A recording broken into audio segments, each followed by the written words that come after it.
I mean, you could break this thing down for hours and hours and hours, but let's just start there. Dodgers winning back-to-back. Hasn't happened too many times in history. You did it. You know how hard it is what they just did.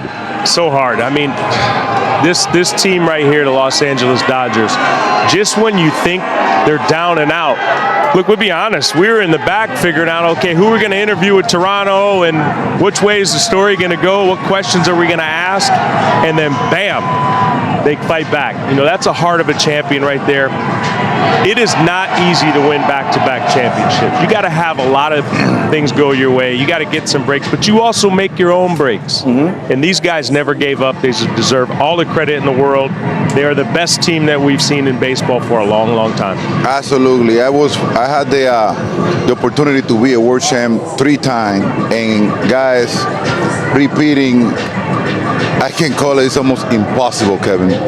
I mean, you know, you got new players coming in, old players going out, somewhere else, free. You got to deal with free agents. You got to deal with injuries. You have to deal with traveling, with all the situation that play against you. That's why repeating is so difficult. And then on top of it, everybody, knowing that you were the world champ the year before, played their best game against you. That's why you have to give so much credit to these Dodgers for repeating back-to-back the world champ. And Mark Walter, the owner, asked me up on the stage, said, when did you think we were winning this game? I said, when it ended. I mean, that's the truth, right? That is the truth. That being said, just so tough for these Blue Jays who are, gosh, they were fun to watch this postseason, and they had so many chances. A great year, just tough to end the way it did. Again, it's absolutely heartbroken for the Blue Jays. I mean, they had an incredible year from top to bottom, and they did it all. They did it in a beautiful, classy way. Great managers, been there since 2008. They pitched well, they defended well, they ran the bases, they showed guts, they never gave up. First time they lose 2 in a row in a long time. Yeah. It's you know, you almost feel like you can have 2 championships. Yeah, just from top to bottom, Vlad Guerrero Jr., you name it. They've done a wonderful job. They have nothing at all to put their heads down, and they'll be back, and hopefully we'll be seeing them in years to come. It's so tough. I've been on that side of it. 7th game of the World Series, we were 3 outs away from winning our 4th in a row, and we lost just when we thought we were going to win. Everyone in that dugout, in that clubhouse, thought they were going to win a championship today. And the Dodgers held on to what they thought was theirs, man. It is tough, no matter how you look at it, and you'll never forget it. You will never forget Cap, it. you can make an argument, fellas, that they outplayed the Dodgers in every facet. Pitching, hitting, base running, this, and the world champions show you that they can win a championship with their B game. But Yamamoto, oh my God, Yamamoto. Goodness. That was a performance for the there in Toronto and all throughout Los Angeles. Everybody can celebrate with that. Just want to say hi to everybody. Welcome to Access Sportsnet Dodgers, brought to you by Mercury Insurance, John Hartung, Jerry Hairston Jr., Nomar Garcia-Parra, and Oral Hershiser. The Dodgers get it done in 7 games. The first team in a quarter of a century to repeat as World Series champions. We'll have a lot to talk about, but right now, Miguel Rojas, Nomar's called shot tonight, hit a home run to tie the game in the 9th inning, is standing by with David Vassegh. Here he is, the man that stuck with it all season long, was the big brother, the glue as his teammates call him. The game rewarded him, becoming the first. There's his manager. Big hero! Talking about leaving it every single ounce of your body and being heart and soul on the field, this is what this guy did. Thank you for the opportunity. Dodgers legend. No doubt, Dodgers legend, baseball legend, the first player ever to tie the game in a winner-take-all Game 7. What did you see when you hit the ball? Did you know it was gone right away? To be honest with you, that long at bat, all I wanted to do was hit the ball up the middle, trying to get on base for sure, getting a good pitch to hit. I think fouling the last fastball off gave me confidence to kind of wait for the ball, and he hit me a slider down and in where I do damage, and I feel like I just put a really good swing on it. The ball cleared the wall. I didn't know how, but when I was running the bases, I was just so happy because actually I had conversation with my wife. For a couple of days now, she told me that something big was waiting for me, and what more special than that, you know? You're a back-to-back World Series champion, legacy cemented with these group of players. How much do these guys mean to you? Yeah, this is legacy now because we didn't do it the easiest way. I feel like it took us a long the long work and a lot of sacrifice and what the Dodgers have been doing for baseball the last 2 years. It's been remarkable. Everybody should be really happy and really proud for us. I know everybody say that we're probably ruining baseball because we got so much talent, but how about starting the year last year in Korea, this year in Japan, playing the longest season ever for a team that have to play, counting spring training, counting all the games that we have to play during the regular season, Sunday night baseball. I feel like they ask for a lot, and we kind of like in this moment for a reason. From Tokyo to Toronto, the Dodgers are the world champions. Miguel Rojas, a big part of it. Congratulations. The game rewarded you. Thank you, David. Appreciate it, man. There he is, Miguel Rojas, such a big part of this team. They call him the glue. One of the glue guys for sure. He was not starting a baseball game for 25 days until Game 6 last night, and he helps the Dodgers force a Game 7 with his incredible defense. Tonight, does it with his bat, tying the game with a home run in the ninth inning as we see the party that is about to ensue there at Rogers Center. The Dodgers back-to-back World Series champions. Right now, let's go back to Toronto and hear from Freddie Freeman with Kirsten Watson. What a game. Yoshinobu Yamamoto, what he's been able to do this World Series tonight, how do you describe it? No words. That was absolutely incredible. Yoshinobu won us the World Series. That I can't even put that into words. The guy threw yesterday.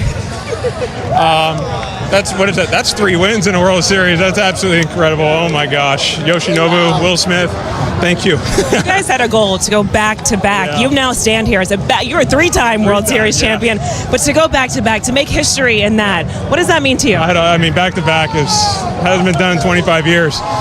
What's kind of cool is we get to use the same narrative next year because we can do what the Yankees did, 3-time champs. So back-to-back's amazing. 3-time champ, Clayton Kershaw. How you guys did it. What does that say about this team? Man, that was a grind. It was all our pitching. Our pitching did this for us. I'm just glad we were able to score a few runs today. Freddie, congratulations. Thank you, Kirsten.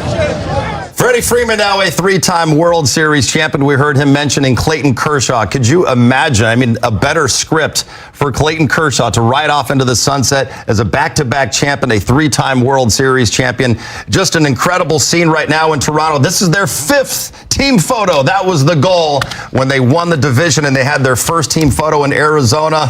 But this is the one that they all wanted, Jerry, as back-to-back World Series champs. Miggy mentioned something. This team started in Japan. This team is exhausted. It is a long grind of a season, whether you start in March to the end of the season. If you don't make the playoffs, it's a long season. But for these guys to play a World Series last year, have that long World Series, short off season, and right away start in Japan, and then have a long postseason. These guys found a way to win. We see the setup right there. They cannot wait to pop a little bit of the bubbly and a little bit of the Budweiser as well. These guys deserve all the praise.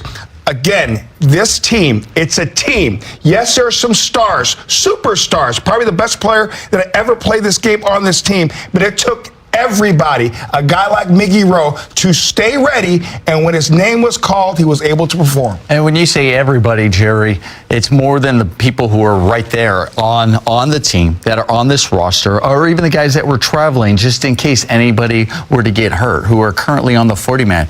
Let's not forget what they endured over the entire season and all the individuals that put on that uniform that they needed to kind of hold things down when certain guys were on the IL and trying to come back so they can deliver late in the season like they did. When Snell was on the IL, Glasnow was on the IL. There were so many starters, so many pitchers, so many different guys on there, and you had different guys have to step up and really contribute an opportunity to get to this moment, to culminate to this moment and win it. These guys, not only what they endured at spring training, as you mentioned, all the different games and the travel, but it was win or bust. Yeah. They lose here, it was a bust. Even it was an incredible series, is a bust for the Dodgers, and yet still to the very end, to the 9th inning down, still had to tie it. They fight. They don't give up. They believe in each other, and they pulled it out. Just an incredible season, incredible series. They started the year with expectations, right? Really high expectations, and they ended up doing the unexpected with the unexpected people. You know, Will Smith catching every inning in the World Series, Glasnow in relief, Snell in relief, and then Yamamoto pitching with no days rest. Absolutely ridiculous execution in expectation in places you're not expected to do it, but they volunteered. They say I'm ready, and they went out and they got it done. It was pitching and defense, but it was also offensive contributions, small ones, but huge because of the situations. We saw some Dodger legends created in this World Series, Oral, and the first one that comes to mind has to be Yoshinobu Yamamoto, the World Series MVP. What he did, throwing 2 masterpieces, a complete game and then 6 innings last night, winning both of those games, and then coming back and winning Game 7 on 0 days rest. He goes 2 2/3 innings. Just incredible stuff we saw from Yoshinobu. Well, he should be studied because he doesn't throw with his arm. Yes, he has a good arm, but he knows how to set up the lever system. One of those guys, I said earlier, there's a bunch of superstars from Freddie Freeman, Shohei, Mookie Betts, Will Smith, but it's all about the team. Yamamoto, they make sure, hey, no matter, Blake Snell, hey, I got hit around a little bit, I'll be ready to go. Glasnow, he's a starter. He came into relief last night and tonight.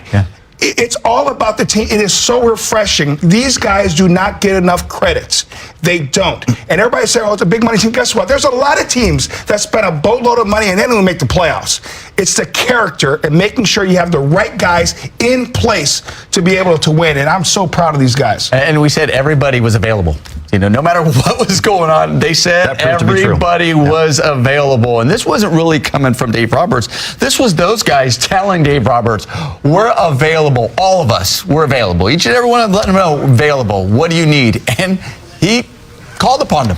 Says, okay, yes, this is how we got here. You know, this is what we know we needed in the postseason. And those guys delivered. And this was after last night, after Game 6. Dave Roberts said Yoshinobu was the only player who wouldn't be available in Game 7. And then today he changed his tune a little bit because Yoshinobu played catch. He felt pretty good and said, Skip, I can give you something tonight. And then sure enough, he goes out there. He did more than give him something. And technically, Oral, he pitched 3 days in a row because he went 6 innings on October 31st. And then he came into this game. It was still technically November 1st in Toronto. And then it was a stroke of midnight. And he finished it on November 2nd. So Yoshinobu Yamamoto, we're going to be talking about this World Series performance, this whole postseason performance for many, many, many years to come. And there is the Commissioner's Trophy for the World Series champions, Oral. It's about to get real wet. That trophy, what a performance. It is nail-biting. It is crazy as we watch the game. You know, Pie field knocking Kike to the ground. I think Kike wasn't hurt. I think he was just laying there going, they didn't score. Okay, it's time to get up and still play some more. He might have been on the floor going, did you catch it? Yes. Did you catch it? Is it in your glove? We're still playing, right? Yes, we are. Man, you got from that catch And to Miggy Rowe, to his pick at second base. Well, Miggy Rowe always talk about having to stay ready. I mean, don't try to get ready. You want to stay ready. Toe. Andy Pages was just inserted into the game for defensive purposes for his arm because the Blue Jays had the winning run on third, and they might need to throw out a runner at the plate. And he makes that catch in left center field. Dave Roberts put him out there, and he makes that catch. And then Miguel Rojas, who didn't play or wasn't in the lineup for 25 days, and he has the last 2 nights that he had. Dave Roberts deserves a lot of, a ton of credit. We talk about making sure you put guys in position, and John, you just mentioned that. Making sure Pages, who has an elite arm, but he's got tremendous range there in the outfield. We know Tommy Edmonds kind of hobbled a little bit with his ankle. He inserts Andy Pages, he makes that incredible game-saving catch. But again, making the right moves at the right time, and that's why these Dodgers are sitting, again, back-to-back champs. 37 years later, these are guys will hug each other, even if they hadn't seen each other in a year or 5 years, because this bond now is so deep. And a few of them, maybe a lot of them, are going to have a chance at back-to-back-to-back, but they are best friends of best friends for life, and they are going to be embedded in Dodger and baseball fans for the rest of their life. They will hear about this World Series. They will forever have that bond as World Series champions. A lot of these guys winning back-to-back, and then you have the first-timers, the people like Blake Snell, who wanted to be a part of something like this, and Roki Sasaki, a young guy, who the Dodgers signed out of Japan, and he's winning a World Series in his first year in the big league. So there are a number of guys experiencing this for the very first time as well. You win an 18-inning game, everybody in that locker room contributed. You know, there is not anybody that says, well, we did, and I'm going to get a ring, but I don't feel like I'm part of this. No, they are all part of it. Just incredible. We're about to have the celebration of all celebrations here in 2025. The Dodgers waiting to get everybody into this clubhouse, waiting for Dave Roberts to address the team, and maybe Clayton Kershaw or someone else will address the team as well as that party is beginning. They're getting the goggles ready. Kirsten, get your goggles ready. I think Kirsten's in the Let It Burn school, like Clayton Kershaw. But this is going to be a well-deserved celebration for the Dodgers because nothing came easy for this team really all season long. We remember Yamamoto, speaking of how great he was in October, we remember he was 1 out away from a no-hitter in Baltimore, and he loses the no-hitter. Dodgers lose that game, and that felt like rock bottom in the season. Since that day,